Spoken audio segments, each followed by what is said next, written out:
طیب ابن محمد شہزادے صلی اللہ علیہ وسلم کو دعوت دیتا ہوں اپنی وائیں اور اپنی تقریر پیش کرتے ہیں۔ السلام علیکم ورحمۃ اللہ وبرکاتہ۔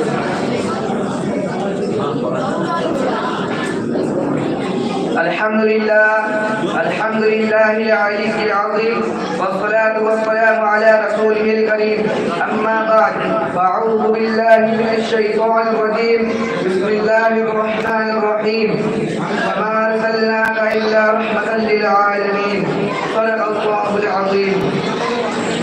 یہ محمد سے وفا تو نے تو ہم تیرے ہیں، یہ محمد سے وفا تو نے تو ہم تیرے ہیں، یہ جہاں عزیز جلال و قلم تیرے ہیں۔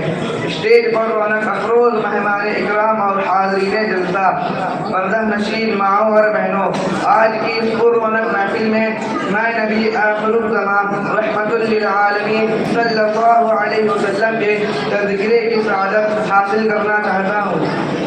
امید ہے کہ میری باتوں کو دھیان کے ساتھ سنا جائے گا۔ حضرات محترم و محترمہ، شہنشاہ بطحہ، تاجدار مدینہ، سرور دو عالم صلی اللہ علیہ وسلم کے انبیاء سابقین کے سلسلے رسالت و نبوت کی آخری کڑی ہے، اس لیے کہ آپ نے ارشاد فرمایا لا نبی بعدی، کہ میرے بعد کوئی نبی نہیں آئے گا۔ آپ صلی اللہ علیہ وسلم کی رسالت کے لیے اللہ تعالیٰ نے ایسے سماج کو منتخب فرمایا جو ہر اعتبار سے بگڑا ہوا تھا۔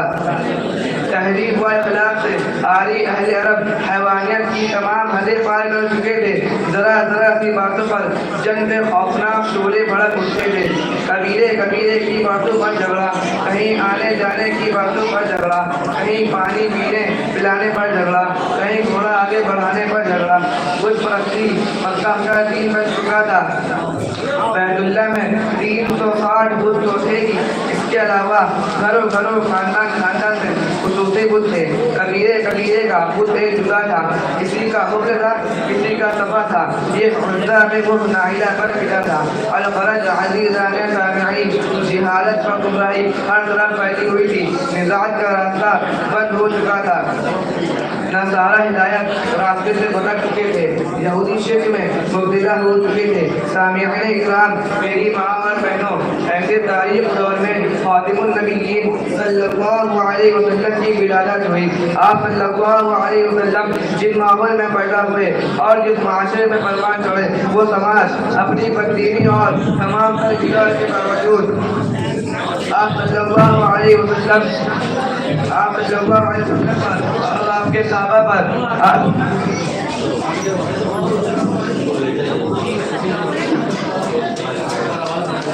آپ صلی اللہ علیہ وسلم پر اور آپ کے صحابہ پر ظلم و ستم کے پہاڑ ٹوٹ پڑے، لیکن بزرگوں، اسلام ختم ہونے نہیں پھیلنے آیا تھا۔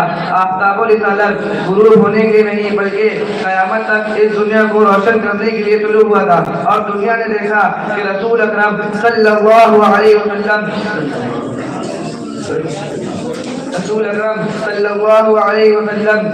دعوت و تبلیغ اور تعلیم و تربیت کے نتیجے میں وہی مکہ جو کل تک بت پرستی کا مرکز تھا، مرکز اسلام بن گیا۔ جو توحید سے نفرت کرتے تھے دین اسلام کے داعی بن گئے، جو بالاخلاق تھے وہ اخلاق کے داعی بن گئے، وہ انصاف کرنے والے حکمراں بن گئے، وہ سچے تاجر بن گئے، جان دینے والے صفی بن گئے، شبے دار مومن بن گئے، بہترین شوہر بن گئے۔ محترم خواتین، اسی طرح اس معاشرے کی عورتیں بھی عفت اور پاک دامن اور شوہر کی خدمت گزاری میں مثال بن رہی تھی۔